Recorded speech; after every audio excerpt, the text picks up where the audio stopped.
آیت اللہ تہرانی اس کتاب کے صفحہ نمبر 46 سے اس مطلب کو نقل کرتے ہیں۔ کتاب ہے اسرار الصلاۃ، صفحہ نمبر 46۔ وہاں مرزا آیت اللہ جواد آغا ملکی تبریزی کہتے ہیں کہ میں نے اپنے بعض اساتید سے، وہ اساتید جو راہ خیر میں حکیم عارف ہیں، معلم حاذق ہیں، طبیب کامل ہیں، نام نہیں لے رہے، یقیناً ان کا اشارہ ملا حسین قلی حمدانی کی جانب ہوگا۔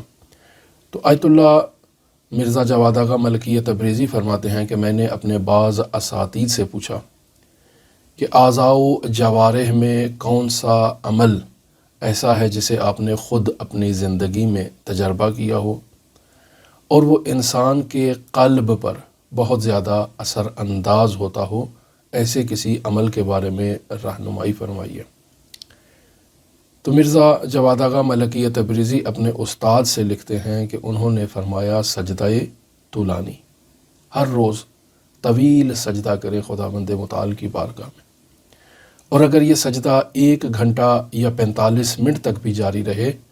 تو اس سجدے کو جاری رکھے، اللہ کی بارگاہ میں مداومت کریں اس سجدے پر، یعنی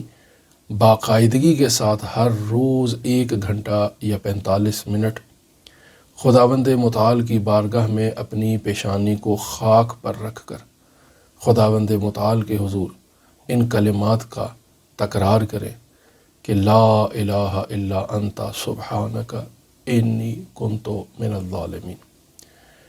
اے میرے پروردگار، تیرے سوا کوئی معبود نہیں ہے، لا الہ کوئی الہ نہیں ہے،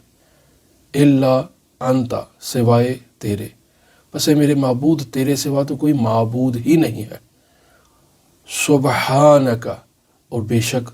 تو وہ معبود ہے جو منزہ ہے ہر قسم کے عیب سے، انی کنت من الظالمین، تو منزہ ہے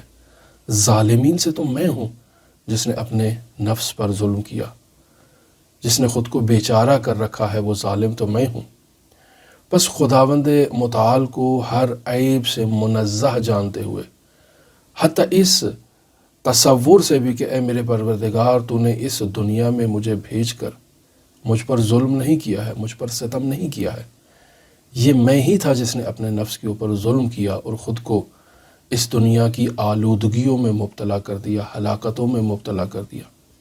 جب انسان اس ذکر کو انجام دے تو اس ذات کو منزہ تصور کرے اور تمام عیوب کا محور اپنے نفس کو قرار دے کہ انی کنت من الظالمین۔ جب انسان 45 منٹ یا 1 گھنٹہ خداوند متعال کی بارگاہ میں اپنی پیشانی کو خاک پر رکھ کر، زمین پر رکھ کر خداوند متعال کے حضور التجا کرے تو خداوند متعال اس کے قلب کے اوپر اپنے نورانی آثار مرتب کرے گا۔ لہٰذا اس ذکر کو مرزا جواد آغا ملکی تبریزی کے اساتید نے بہت ہی بے نظیر اور مجرب ذکر کے طور پر اس حالت میں بیان کیا ہے۔ اب یہاں ممکن ہے بعض عزیز سوال کریں کہ کس وقت اس ذکر کو انجام دینا چاہیے، تو عزیزان اذان فجر سے پہلے بہترین وقت ہے اس ذکر کو انجام دینے کا۔ انسان نماز تہجد کی ادائیگی کے بعد اپنی پیشانی کو خاک پر رکھ کر، زمین پر رکھ کر اللہ کا اس انداز میں ذکر کرے، اور اگر نماز فجر کے بعد بھی اس ذکر کو اس انداز میں کیا جائے تب بھی مجرب ہے، لیکن اذان فجر سے پہلے اگر کیا جائے تو یہ زیادہ بہتر ہے۔ مرحوم مرزا جواد آغا ملکی تبریزی 2 اعمال مزید یہاں بیان کر رہے ہیں اور فرماتے ہیں جمعرات کی رات کو 100 مرتبہ سورہ قدر کی تلاوت کرنا۔ بسم اللہ الرحمن الرحیم، انا انزلناہ فی لیلۃ القدر، جمعرات 100 مرتبہ سورہ قدر کی تلاوت، یہ جمعے کے دن عصر کے وقت 100 مرتبہ سورہ قدر کی تلاوت کرنا۔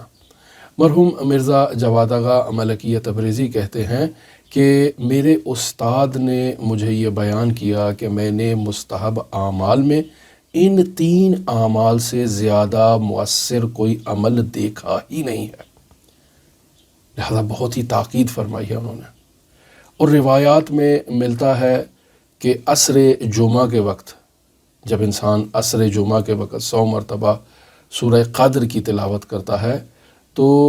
استاد فرماتے ہیں کہ روایات میں ملتا ہے عصر جمعہ خداوند متعال کی جانب سے 100 نفحات یعنی ملائم ہوائیں اور ملائم جو نسیم ہے 100 نفحات اللہ کی رحمت کی ملائم ہوائیں وہ عصر کے وقت نازل ہوتی ہیں۔ جو شخص عصر کے وقت 100 مرتبہ سورہ قدر کی تلاوت کرتا ہے اسے ان 99 جو نفحات ہیں ان میں سے اسے نصیب ہو جاتی ہیں، اور ایک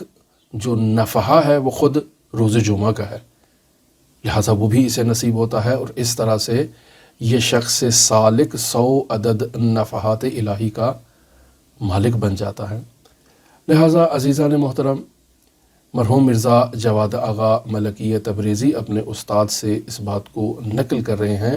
کہ ان 3 اعمال سے زیادہ مؤثر مستحب اعمال میں نے کوئی عمل دیکھا ہی نہیں ہے۔ بہت بڑا جملہ ہے۔ لہٰذا رسول خدا صلی اللہ علیہ وآلہ وسلم کی نورانی روایت، پہلے اس روایت کی طرف اشارہ ہو چکا، میزان الحکمہ میں موجود ہے اور متعدد کتابوں میں یہ روایت موجود ہے۔ فرماتے ہیں اِنَّ لِرَبِّكُمْ فِي أَيَّامِ دَهْرِكُمْ نَفْحَاتٍ، بے شک تمہارے پروردگار کی جانب سے تمہاری زندگی کے ایام میں نفحات ہیں، ملائم رحمت کی ہوائیں اللہ تبارک و تعالیٰ کی طرف سے جاری ہوتی ہے۔ فَتَعَرَّضُوا لَهُ، ان ملائم ہواؤں کے راہ میں آ کر کھڑے ہو جاؤ۔ لَعَلَّهُ أَن يُصِيبَكُمْ نَفْحَةٌ، شاید اس امید سے تم اس راستے میں آ کر کھڑے ہو جاؤ کہ شاید تمہیں بھی ان رحمتوں سے اپنا حصہ جو ہے وہ مل جائے۔ فَلَا تَشْكَوْنَ بَعْدَهَا أَبَدًا، تاکہ اس کے بعد تم ہرگز شکاوت میں مبتلا نہ ہو۔ بس انسان خداوند متعال سے امید رکھتے ہوئے اگر ان اعمال کو انجام دے، یعنی عصر کے وقت سورہ قدر کی 100 مرتبہ تلاوت کرتا ہے تو اللہ کی رحمتیں جو 100 عدد نفحات ہیں جو جمعے کو عصر کے وقت جاری ہوتی ہیں ان میں سے 99 اس کے نصیب میں آ جائیں گی۔ یا پھر فرماتے ہیں کہ جمعرات کو انسان 100 مرتبہ سورہ قدر کی تلاوت کرے تو اسے یہ نفحات الہیہ اس کے نصیب میں ہوں گی۔ یا یہی طولانی سجدہ کرنا اور اس میں لا الہ الا انت سبحانک کا ذکر کرنا، یہ انسان کو نفحات الہیہ کے قریب کر دے گا۔ یا پھر ایک اور روایت میں رسول خدا صلی اللہ علیہ وآلہ وسلم ارشاد فرماتے ہیں، یہ بھی میزان الحکمہ میں روایت موجود ہے، اطلب الخیر دہرکم کلہ، یعنی جو تمہاری زندگی میں خداوند متعال کی جانب سے خیر ہے اس تمام خیر کو اللہ تبارک و تعالیٰ کی جانب سے طلب کرو۔ اطلب الخیر، طلب کرو خیر کو، دہرکم کلہ، تمہاری زندگی کے ایام میں جو اللہ کا خیر ہے اس تمام خیر کو اللہ سے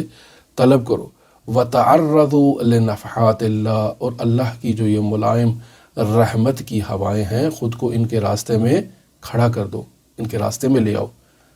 یعنی ایسا عمل کرو تاکہ تمہیں اللہ کی رحمتیں نصیب ہو جائیں۔ فَإِنَّ لِلَّهِ نَفْحَاتٍ مِّن رَحْمَتِهِ، بے شک اللہ کے لیے رحمت کی ملائم نسیم ہوائیں موجود ہیں۔ یصیب بها من یشاء من عبادہ، اللہ یہ رحمتیں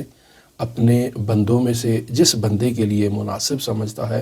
اسے یہ رحمتیں اور یہ ملائم ہوائیں عطا کر دیتا ہے۔ لہٰذا عزیزان، آیت اللہ سید محمد حسین حسینیہ طہرانی مرزا جواد آغا ملکی تبریزی سے انہی